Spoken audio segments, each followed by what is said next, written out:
Bien, según sus declaraciones, el curso pasado estuvo dando clases de filosofía. Filosofía. Sospechoso. Muy sospechoso. ¿Por qué de entre todas las materias escogió filosofía?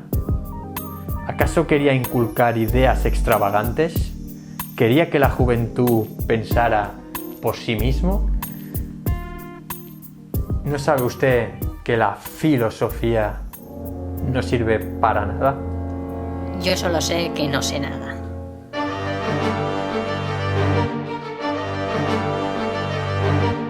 Sòcrates és el defensor del que s'anomena intel·lectualisme moral. És a dir, només si coneixem allò que és correcte, podrem actuar correctament. I si actuem correctament, ens apropem al fi últim, és a dir, el bé.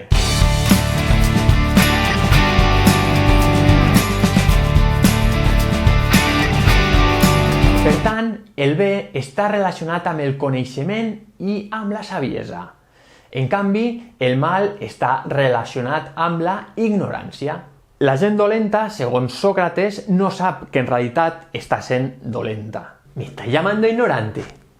Així que, en altres paraules, si volem ser bons, haurem d'actuar de manera correcta. Però com podem adquirir aquest coneixement? Sòcrates ho tindria força clar. Ell té un precepte, diu: coneix-te a tu mateix, a tu mateixa. I per a conèixer-nos és necessari respondre a una pregunta. Qui sóc jo? O també podríem formular-la de forma general. Què és l'ésser humà? Per aquest motiu la seva vida va estar dedicada al coneixement ètic, ja que és el camí més fiable per arribar a un autoconeixement. L'autoconeixement és un camí llarg. Per aquest motiu, Sòcrates també acostumava a dir: només sé que no sé res.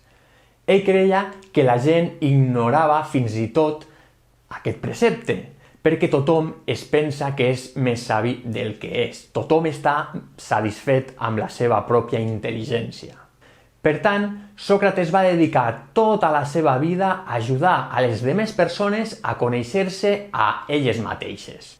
La finalitat era que fossin capaces de prendre bones decisions, perquè també va dir: eduqueu a les persones y les fareu millors. Según lo vemos nosotros, le quedan dos opciones.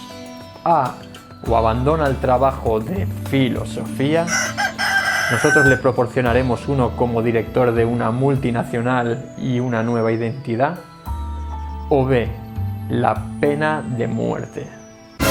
Així que el van condemnar. En principi, l'acusació era per corrompre a la joventut amb idees que contradeien algunes tradicions i normes socials. Li van donar a escollir: o bé abandonava la ciutat per sempre, o bé era condemnat a mort. Simplement se'l volien treure de sobre perquè era com una molèstia per a la ciutat d'Atenes. Però ell, com a bon pensador ètic i moral, tenia reservada una última lliçó. Si elijo el trabajo, viviré lleno de lujos. Satisfaré mis deseos, podré llenar mi vida de placer, dinero, lujo, deseo. Los 4 valores que hoy todo el mundo quiere. Incluso, movido por la venganza, podría tener el poder para despediros y haceros la vida imposible. La seva decisió va ser coherent amb la seva moral. Va escollir la mort.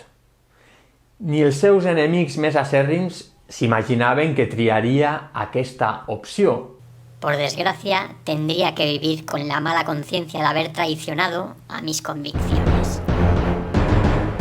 Però Sòcrates sabia que si triava l'opció d'anar a viure fora d'Atenes, mai més podria arribar a ser feliç perquè s'hauria contradit.